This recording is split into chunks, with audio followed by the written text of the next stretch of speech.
BQ prime Hindi से जुड़ने का बहुत शुक्रिया। Wishing you all a very happy new year. और ये नया साल और भी खास हो जाता है क्योंकि आज हम बात कर रहे हैं एक ऐसी शख्सियत से जिनको इंट्रोडक्शन की जरूरत ही नहीं है। बसंत महेश्वरी। बस नाम ही काफी है क्योंकि काम आप सब जानते हैं इनका बोलता ही है। स्वागत है बसंत जी बीक्यू प्राइम हिंदी पर। नया साल आपको भी मुबारक हो। सबसे पहले आपसे 2023 का ओवरऑल आउटलुक जानना चाहूंगी। आपको क्या लगता है कि बाजार में तेजी रहेगी, मंदी आएगी या फिर बाजार म्यूटेड रिटर्न्स देगा?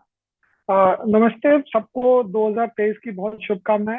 देखिए 2023 शेयर बाजार के लिए कैसा रहेगा, इसका मेन स्विच अमेरिका में है। तो फेड अगर मेन स्विच में एक लीवर और टाइट करेगा तो खराब होगा, वो अगर एक लीवर ढीला करेगा तो ठीक होगा। बहुत क्लीशेड लगता है, जिसको हम लोग हिंदी में जैसे बोलेंगे बहुत ही बचपने ऐसी बात लगती है, लेकिन हकीकत यही है कि अगर फेड अगर इंटरेस्ट रेट नहीं घटाएगा तो यहाँ तकलीफ लंबी चलेगी, और फेड इंटरेस्ट रेट घटाएगा तो यहाँ तकलीफ बहुत थोड़े दिनों की है। मुझे लगता है जो डेटा आ रहा है, जो सब कुछ आ रहा है, ये जब आदमी 12 महीना झेल लिया तो अब 2 3 4 महीने की तकलीफ और लेना ही चाहिए। और मुझे लगता है जनवरी फरवरी तक थिंग जो ओवरऑल माहौल है बहुत ठीक हो जाना चाहिए। ऑलराइट, तो ऐसे में बाजार के किन पॉकेट्स में आप निवेश के मौके देख रहे हैं बसंत जी? किन सेक्टर्स या स्टॉक्स पर आपकी खास नजर रहेगी? देखिए जो सेक्टर खराब किया था, फॉर एग्जांपल, आप जैसे अगर उस ढंग से अगर आप समझे तो जैसे सीमेंट के रिजल्ट बहुत खराब आए थे। अब क्यों खराब आए थे? क्योंकि कोयला का दाम बढ़ गया था, उनके इनपुट कॉस्ट बढ़ गए थे, फ्यूल पावर का दाम बढ़ गया था। तो अब वो सीमेंट के, क्योंकि अब क्वेश्चन है कि अगर फेड वहां पे इंटरेस्ट रेट बढ़ाया है तो कमोडिटीज के लिए खराब है। कमोडिटीज के लिए खराब है तो कोयला का दाम नीचे आया, 150 पे आ गया कोयला, कोकिंग कोल का दाम जो ऊपर 500 600 डॉलर हो गया था। और उसी ढंग से पावर फ्यूल सबके कॉस्ट अंदर आ गए, नीचे आ गए। तो एक हो गए जो इनपुट यूजर्स हैं जो, और फॉर एग्जांपल अगर आप स्टील देखेंगे तो स्टील अच्छा कर सकता है, लेकिन स्टील में क्या प्रॉब्लम है, चाइना आके आपको यहाँ पे डंप कर देगा। बट सीमेंट में ना चाइना इंडिया आएगा ना इंडिया चाइना जाएगा। तो जैसे सीमेंट है, जो रॉ मटेरियल इनपुट जो यूज करते हैं उनको फायदा होगा। सेकंड, जो आईटी स्पेस है, जिनकी हमने धुलाई पिटाई कर दी थी ये सोच करके अमेरिका में रिसेशन आ गया अगले 20 साल के लिए, जैसे जापान में आया था। लेकिन रिसेशन 1 2 क्वार्टर का है, रिसेशन कोई 5 5 साल का नहीं आता अमेरिका में, बिकॉज वो डेमोक्रेसी है, कैपिटलिज्म है, तो वहां रोक देते हैं। तो ब्रॉडली अगर मुझे देखेंगे ये दो थीम के हिसाब से आप देखेंगे, जो भी रॉ मटेरियल इनपुट यूजर्स हैं उनको, और सेकेंडली आईटी सर्विसेज अच्छा करेगा। और अगर बहुत मोटे तौर पर देखें तो मुझे लगता है स्मॉल एंड मिड कैप का अब समय आएगा, क्योंकि स्मॉल एंड मिड कैप की पिटाई हो गई थी, फॉरेनर्स उनको खरीदते नहीं, और लोकल म्यूचुअल फंड भी निफ्टी के साथ मैच करने के लिए वो बड़े कंपनियां ले रहे थे। तो निफ्टी तो ऑल टाइम हाई मार गया, लेकिन स्मॉल एंड मिड कैप तो ऑल टाइम हाई से तो बहुत दूर है। तो एग्जैक्टली वही मेरा पॉइंट था कि अगर लार्ज कैप्स में अब जो तेजी देखने को मिल रही है तो अब आपको लग रहा है कि मिड कैप और स्मॉल कैप अब कैचअप करेंगे और आगे इनमें ज्यादा तेजी देखने को मिलेगी? लेकिन ये देखिए, ये बाजार है, ये बाजार ना कभी किसी को छोड़ता नहीं है, और मैं एक बहुत अच्छे ढंग से बता रहा हूँ। For hmm. एग्जाम्पल, अगर निफ्टी ऑल टाइम हाई मार दिया और हम्म। निफ्टी उधर है, तो बाजार टॉप आउट नहीं होगा जब तक स्मॉल एंड मिड कैप नहीं चलेंगे। और मैं बोलूंगा क्यों? क्योंकि जब तक आखिरी रिटेल इन्वेस्टर का पैसा मार्केट टानता नहीं है वो टॉप आउट नहीं होता, और retail investor normally small and mid cap में लगाते हैं।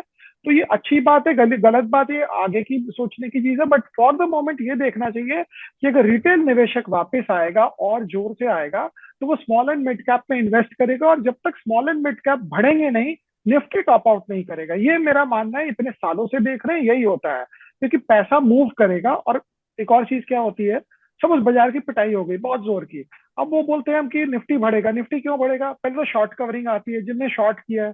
तो छोटे शहरों में जो कैश के शेयर है उसमें ना शॉर्ट है ना लॉन्ग है, उसमें तो जिसके पास पैसे वही लेके खरीदता है। तो शॉर्ट कवरिंग से मार्केट बढ़ता है पहले, इनको वो एडवांटेज मिला नहीं है। तो ओवरऑल स्ट्रक्चर से अगर आपको देखना है कि स्मॉल एंड मिड कैप जिस दिन पागलपंती का चलने लग जाए, उस दिन आपको समझना होगा कि शायद निफ्टी टॉप आउट की तरफ है। लेकिन जब तक यहाँ पे एक्टिविटी नहीं है, निफ्टी रुकेगा। 6 महीना कंसोलिडेट कर सकता है, 3 महीना कंसोलिडेट कर ले, लेकिन मोटे शेयर, जो बड़े वाले शेयर है, जो हेडलाइन स्टॉक जिसको हम अंग्रेजी में कहते हैं, वो गिरेंगे नहीं जब तक स्मॉल एंड मिड कैप में तेजी नहीं आएगी। तो ये जो रिटेल इन्वेस्टर्स को आप कह रहे हैं कि अगर वो स्मॉल और मिड कैप में निवेश करना चाहते हैं तो उनको किन बातों का ध्यान रखना चाहिए और कितने समय तक के लिए उनको इन्वेस्टेड रहना चाहिए बसंत जी? देखिए अगर स्मॉल एंड मिड कैप की बात करें और वो अगर वो 50 शेयर 100 शेयर खरीदते हैं अपने पोर्टफोलियो में, तो पैसा बनाना बहुत मुश्किल होगा, उसमें आपको बहुत छोटा रहना होगा। बिकॉज आपको समझना है कि ये सब कंपनी के पास स्केल नहीं होती, इनके पास पैसे नहीं होते बेस्ट मैनेजर्स हायर करने को। तो ये बहुत निश मार्केट होता है कि आपको समझिए टोटल 100 150 कंपनियां जो इंडेक्स में, 250 कंपनी जो इंडेक्स में, उसमें 20 25 30 ही पैसा बनाती है, बाकी सब पैसा खोती है। तो अगर आप इंडेक्स वाइज देखेंगे तो over a very long period of time Nifty small and mid cap से ज्यादा अच्छा करना चाहिए। बट अगर आप स्टॉक सेलेक्ट कर पाए तो आप, अब हम्म। क्वेश्चन है कि कौन सा स्टॉक सेलेक्ट करें, तो बहुत ज्ञान वाली बात हो गई कि स्टॉक सेलेक्ट कर पाए। तो आप वैसे शेयर लीजिए जहां पे उस कंपनी का थोड़ा सा अपने एरिया में थोड़ा डोमिनेशन है, थोड़ा लीडरशिप एबिलिटी है, वो हिसाब से। आप फॉर एग्जांपल अगर आप एक छोटी सी स्टील कंपनी है, बहुत साल पहले की बात बताता हूँ, जब वो टाटा स्टील 700 रुपया था, तो हमारे कलकत्ते में हम लोग बोलते थे भाई कोई और छोटी स्टील ले लो, लॉयड स्टील ले लो, ये ले लो, वो ले लो। तो छोटी वाली सारी बंद हो गई, टाटा स्टील अभी भी जिंदा है। तो जहां पे हम्म। बिग ब्रदर है वहां दिमाग नहीं लगाएं। जहां आपकी small and mid cap company खुद उस सेक्टर को डोमिनेट कर रही है, वहां पे आप ले सकते हैं। जैसे आईटी सर्विसेज में स्मॉल एंड मिड कैप का निश होता है, वहां आप ले सकते हैं। आप छोटे सीमेंट प्लांट्स देखिए तो ले सकते हैं, क्योंकि अल्ट्राटेक का सीमेंट उस एरिया में नहीं आएगा जहां पे साउथ इंडिया में कोई और छोटी सीमेंट प्लांट है। तो वो हिसाब से, बिकॉज ट्रांसपोर्टेशन कॉस्ट बहुत होता है, तो उस एंगल से आपको देखना होगा कि इसको लोकल एडवांटेज क्या है स्मॉल एंड मिड कैप की, तो उस एंगल से देखना चाहिए। ब्लाइंडली हाँ जी मैं स्मॉल कैप इन्वेस्टर हूँ, देखिए प्रॉब्लम क्या है ना, हम कहीं भी कोई पार्टी में जाते हैं तो बोलते भाई तुम क्या करते हो, बोला मैं स्मॉल कैप स्टॉक पिकर हूँ, तो उसकी इज्जत बढ़ जाती है। बोला तुम क्या करते हो, बोला मैं तो एसीसी लेता हूँ, लार्सन लेता हूँ, अल्ट्राटेक लेता हूँ, बजाज फाइनेंस लेता हूँ। बोला वो तो सभी लेते हैं, लेता कोई नहीं है, लेकिन बोलते वो वैसे ही है। लेकिन उस ढंग से देखना चाहिए कि अगर आप ब्लाइंडली पिक कर रहे हैं स्मॉल एंड मिड कैप, तो हाथ जलने के आसार ज्यादा आएंगे। बट अगर आप बहुत स्पेसिफिक आप समझते हैं अपनी कंपनी को, तो वही लेना चाहिए। अच्छा, किसी ने बीते साल में अपने हाथ ऑलरेडी जला लिए हैं, तो अब उनको पोर्टफोलियो बैलेंस करना है, रीबैलेंस करना है, तो एसेट एलोकेशन के हिसाब से उन निवेशकों को आप क्या सलाह देंगे? पहली बात है तो हम लोग जैसे टीवी में आकर और आपके चैनल पे आकर कहते हैं भाई आप और 10% डाल दीजिए, तो हर आदमी ये सोचता है मैं लाऊं कहाँ से ये 10%, मैं तो ऑलरेडी 100% लगा चुका हूँ। तो करेक्ट। देखिए हर आदमी की मुसीबत ये होती है कि वो ऑलरेडी फुल्ली इन्वेस्टेड होता है। अगर आप फुल्ली इन्वेस्टेड हैं तो अपने घोड़े बदल लें, क्योंकि आपकी घटिया कंपनी भी 60% गिरी होगी और बढ़िया कंपनी भी 40% गिरी होगी। तो 60% जो गिरी है कंपनी, आपको पता है घटिया है, लेकिन आपको लग रहा है नहीं यार मेरा भाव आएगा तो मैं वेट करूंगा, भाव नहीं आता कभी, तो आप उसको बेचें। और जो 40% गिरा है उसको लें। तो उदाहरण के तौर पे बोल रहा हूँ, जरूरी नहीं कि आपको सब बेचना और सब लेना है। तो पहली बात है आप अपने जो डायरेक्शन है पोर्टफोलियो का उसको सही कर लें। गलतियां सब करते हैं, और बुल मार्केट पे के पीक पे तो मैक्सिमम गलती होती है, बिकॉज उस समय आपके पास कॉन्फिडेंस मैक्सिमम होता है, पैसा मैक्सिमम होता है, ऑप्टिमिज्म मैक्सिमम होता है, और आप किसी के सुनने का वेट ही नहीं करते, बिकॉज आप पैसा कमाते रहते हैं ना। जब आदमी पैसा कमाता है तो उसको लगता है कि मैं जो कर रहा हूँ सबसे सही करता हूँ। तो उस एंगल से आपको पोर्टफोलियो में भी चर्न कर लेना चाहिए। अगर आपको लग रहा है कोई स्टॉक अच्छी नहीं है तो उसको आप चेंज कर लें, और वहां पे जाएं जहां पे आपको लग रहा है कि इसमें पोटेंशियल है। क्योंकि जब मार्केट चलेगा तो जिनकी फंडामेंटल्स नहीं है वो पीछे रह जाएगी। फर्स्ट टाइम वो जो सब चलते हैं, बाद में फंडामेंटल और नॉन फंडामेंटल में वो सेग्रीगेशन हो जाता है, तो वो एंगल से देखना चाहिए। तो क्या आपने भी हाथ जलाए हैं बसंत जी पिछले साल? बहुत हाथ जलाए हैं पिछले साल में, क्योंकि पिछले साल में हम सोचे थे कि हमारे कंपनी की तो अर्निंग्स आएगी और मार्केट को जो होना है होए। तो वो इतने साल बाद ये सीखा कि अब आप बोलेंगे इतने साल क्यों लग गए सीखने में, तो बाजार में तो सीखते ही रहते हैं। ये सीखा कि आपकी कंपनी चाहे कुछ भी हो, सोना भी बना रही हो या हीरे निकाल रही हो, लेकिन अगर मार्केट गिरेगा, मिड कैप गिरेगा, सेंटिमेंट गिरेगा, तो उसके हम्म। भाव गिरेंगे। क्योंकि कोई और पैनिक कर रहा है, और कोई और पैनिक करके 10% नीचे बेचेगा, तो आप, मैं भी मोमेंटरली, नोशनली मेरा भी नेटवर्क 10% घट जाता है, क्योंकि भाव किसी और ने किसी के साथ ट्रेड किया है। तो मुझे लगता है इस एंगल से सोचना चाहिए कि बाजार जब गिरता है तो सब गिरेंगे, जब बढ़ेगा तो फिर अच्छी कंपनियां वापस बढ़ेगी। तो अच्छी कंपनियों में कहाँ नजर है बसंत महेश्वरी जी की? ये नजर मुझे लगता है अगर आप ओवरऑल ब्रॉड एंगल से देखेंगे तो कंज्यूमर में थोड़ा सा भी स्लो डाउन है। रूरल इंडिया आप देखिए थोड़ा सा ठप चल रहा है, बिकॉज पहले तो क्या था कि हम सारे साल इतनी शॉपिंग नहीं करते थे। आज से 25 30 साल पहले आप समझिए बस दिवाली होती थी तो हम 2 पैंट 2 शर्ट सिलवा के ले आते थे। अब तो सारे टाइम ही दिवाली है, हर सैटरडे आप मॉल गए और आपने 2 कपड़े उठा के ले आए। तो वो करेक्ट। जो हम पहले क्लस्टर्ड था कि हर सेलिंग हर बाइंग कंज्यूमर की जो डिमांड है वो दिवाली और दुर्गा पूजा के समय होती है, वो थोड़ी सी रिस्ट्रिक्टेड हो गई है। उस एंगल से आप देखें तो कंज्यूमर मुझे लगता है वापस आएगा, बिकॉज इन्फ्लेशन जैसे ही नीचे होगा, इन्फ्लेशन नीचे होने से उसके डिस्पोजेबल इनकम बढ़ेंगे और वापस कंज्यूमर आएगा, कंज्यूमर फाइनेंसिंग अच्छा करेगा। मुझे लगता है अगर आप लॉन्ग टर्म एंगल से देखेंगे, 2 साल का व्यू, 1 साल का व्यू लेंगे, तो आईटी सर्विसेज में बहुत दम है। बिकॉज मोस्टली शेयर यहाँ पे 40-50% गिर चुके हैं। और ऐसे शेयर गिरे हैं जैसे कंपनियों की अर्निंग्स आधी हो गई, जबकि कंपनियों ने 10 से 15 से 20% अपने प्रॉफिट बढ़ाए हैं। तो जहां यूएस रिसेशन का फियर जाता है, जहां पे इंटरेस्ट रेट फेड आएगी और बोलेगी कि भाई बहुत हो गया, अब हम आप लोग को और तकलीफ नहीं देना चाहते, मुझे लगता है आईटी सर्विसेज अच्छा करेगा, सीमेंट अच्छा करेगा, क्योंकि उनका इनपुट कॉस्ट पूरा बढ़ गया था, आसमान के ऊपर चला गया था, कोयला का, पावर फ्यूल सबका। तो ये एंगल से बहुत कंपनियां जो अच्छा करी, केमिकल्स अच्छा करेंगे, वो भी कोयला यूज करते थे, उनको भी इनपुट कॉस्ट का प्रॉब्लम आया और चाइना के इश्यूज आए। तो इस ढंग से काफी सेक्टर्स हैं जो अच्छा करेंगे। अच्छा क्या नहीं करेगा, मुझे लगता है जो लास्ट ईयर अच्छा किया था, जो सॉलिड डिफेंसेस थे, वो थोड़ा बैक सीट लेंगे, और उस ढंग से एंगल देखना चाहिए।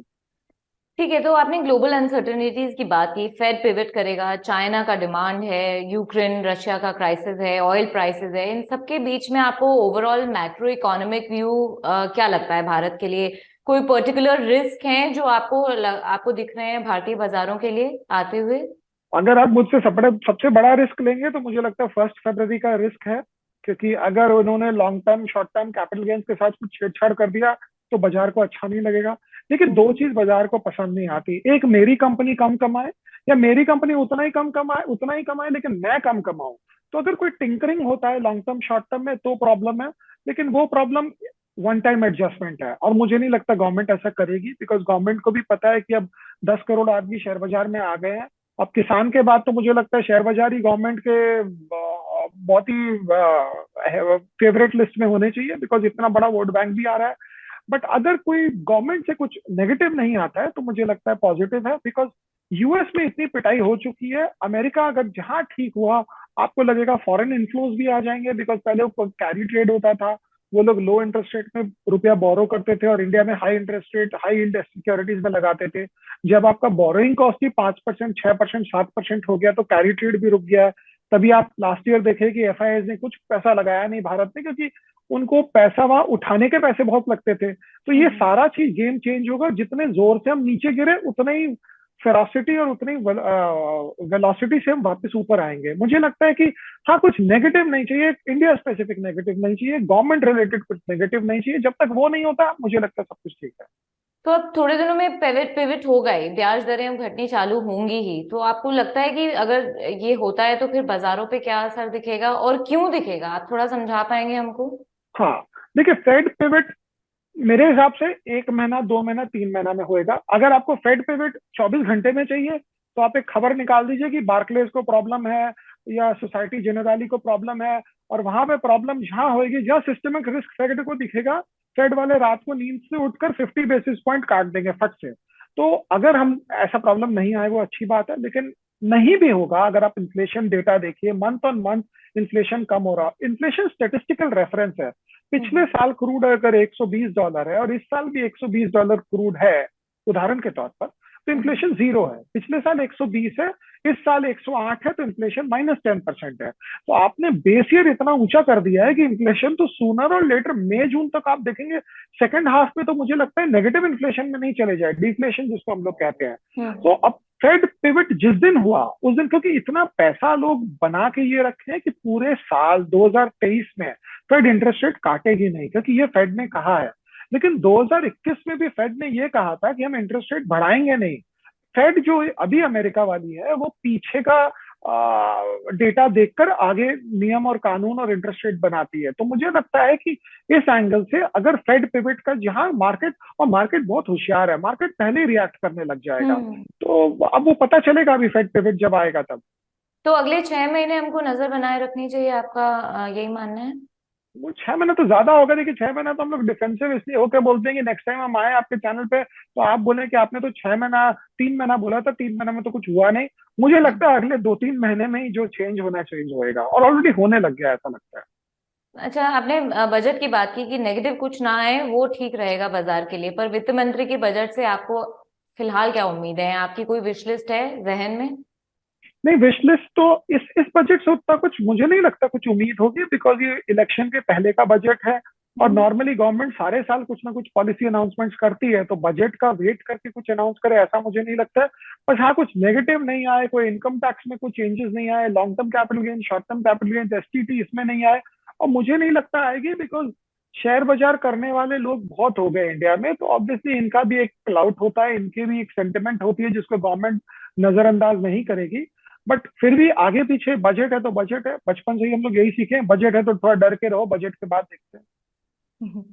आप काफी पढ़ते हैं बसंत जी, और आपकी बुक भी बाजार में अवेलेबल है। 2023 में आपकी बुक रीडिंग विश लिस्ट में कोई बुक शामिल है, या आप खुद ही कोई एक नई बुक लॉन्च करने तो नहीं वाले हैं? नहीं नहीं, लिख लिख कितना कितना बुक लगेंगे। मुझे लगता है एक फ्रैंक बैंकमैन फ्राइड की एक किताब है, जो इससे अमेरिका में जो लेटेस्ट घोटाला हुआ, वो शायद कोई किताब बन रही है, कोई मूवी बन रही है, वो पढ़ने लायक चीज है। और देखिए, अमेरिका की खास बात ये है ना कि आदमी जेल भी जाता है तो उसके बाद भी किताब लिख लिख कर पैसे बना लेता है, क्योंकि वहां पे वो आदमी अब मुझे लगता है कि अगर फ्रैंक बैंकमैन अगर जेल नहीं गए तो इनको फिर फंड्स मिल जाएंगे नया कुछ करने का, और ये आपके व्यूअर्स को भी अच्छा लगेगा सुनकर, क्योंकि वहां पे जो फेलियर होता है ना उसको भी सेलिब्रेट किया जाता है कि भाई ये फेल हो गया, इसको पता है क्या चीज नहीं चली है, तो अब इसको आप पैसे दे दो, क्योंकि अब शायद ये वो गलतियां वापस नहीं करे। लेकिन हमारे यहाँ तो कोई फेलियर होता है तो हम बोलते हैं क्या भाई तूने दिवालिया घोषित कर दिया, उसको बुलाते नहीं है हम। तो ये एक फर्क है, तो वो मजा है, तो किताब लिखेंगे तो पता चलेगा क्या किया उसने। बसंत जी, बाजार में नए निवेशकों के लिए वेल्थ क्रिएशन के कोई बसंत महेश्वरी प्रो टिप्स आप देना चाहेंगे? प्रो टिप्स तो देखिए ये है कि पैसे आपको शेयर बाजार में बंचेस में मिलते हैं, मतलब कि आप 1 साल 2 साल नहीं कमाए, तीसरे साल में, जैसे हम लोग हिंदी में कहते हैं, छप्पर फाड़ के पैसा आता है।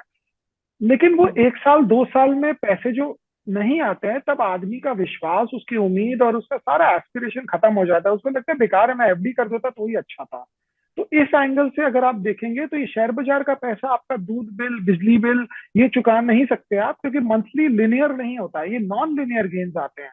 और अगर आपकी कंपनी की अर्निंग्स अच्छी है तो गारंटीड आपको पैसा बनेगा। अगर आपकी कंपनी की अर्निंग्स नहीं आ रही है, अगर आपकी कंपनी थोड़ी प्रॉब्लम में है और वो आपको कहानी कर रही है कि हम 2 महीने बाद, 1 महीने बाद, 3 महीने बाद अर्निंग्स दिखाएंगे, 6 महीने बाद दिखाएंगे, तो भाव नहीं आता है वापस। लेकिन अगर अर्निंग्स फ्लैट है या अर्निंग्स थोड़ी सी भी ऊंची है, तो खराब से खराब कंपनियां हमने देखी है, अनलेस एग्जॉर्बिटेंटली ओवर वैल्यूड हो, 18 से 24 महीने में ऑल टाइम हाई आ जाता है। बस अर्निंग्स बढ़ती रहनी चाहिए। तो अगर आप एक इन्वेस्टर हैं, आप अपनी कंपनी खरीदें, अगर उसकी अर्निंग्स बढ़ रही है आप और पैसे डालते जाएं, और भाव तो सब आते हैं, ऐसा कुछ नहीं आता, बट इन्वेस्टर चेंज हो जाते हैं नए भाव के साथ।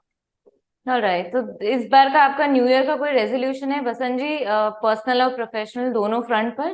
प्रोफेशनल बोलूंगा। प्रोफेशनल रेजोल्यूशन ये है कि जो हमने डाटा ऊपर से नीचे जो कुछ हुआ है, थोड़ा बहुत माइनस हुआ है क्योंकि हम पैसा कमा नहीं पाए उस ढंग से 2022 में, वो हमको रिकवर करना है और बढ़िया करना है, और मुझे लगता है 2023 में वो होएगा पूरा। और पर्सनल रेजोल्यूशन ये है कि यूएस में एक रूट 66 करके रोड ट्रिप होती है, लॉस एंजलिस से शिकागो, आदमी चाहता है गाड़ी में, शायद इस साल वो करने का इच्छा है, अब देखें अगर होता है तो जाएंगे। चलिए, उम्मीद करते हैं कि आपका ये न्यू ईयर रेजोल्यूशन पूरा हो, आप ये ट्रिप जरूर ले पाएं। बहुत शुक्रिया बसंत महेश्वरी जी, बीक्यू प्राइम को समय देने के लिए और इतनी सारी फायदे की बातें एकदम मजेदार ढंग से बताने के लिए। हम जल्दी आपसे अब बजट के बाद बात करेंगे और फिर रिव्यू करेंगे कि मार्केट अब आपको आगे के लिए कैसा दिख रहा है। Thank you so much, wishing you a very happy new year once again.